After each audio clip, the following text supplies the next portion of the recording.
How to target US audience on Instagram. Hi everyone, welcome to the channel. This is Rose from Create Login and Delete. Without any further ado, let's dive right into the video. In order to target a US audience on Instagram, simply first of all you have to set your region to the US. If your country or region isn't set to the US, simply you can use a VPN and connect to a US server before uploading content. Instagram will think you are posting from the US. Second step, ensure your Instagram language is set to US language. To do so, go to profile at bottom right corner, select three line at top right corner.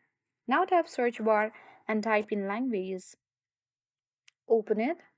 So currently it has been set to English. You can easily choose the US language, so which is most probably the English language only. Now, other thing you can do is you can include the hashtags like hashtag USA, hashtag New York, or other US related tags to target the right audience and stick to English hashtags relevant to US users. So, following this, all the steps, Instagram will promote your content to a US audience. So, hope this video helped you. If you are new to our channel, hit the like button and subscribe for more tech and tips videos. Thank you for watching and see you in the next video.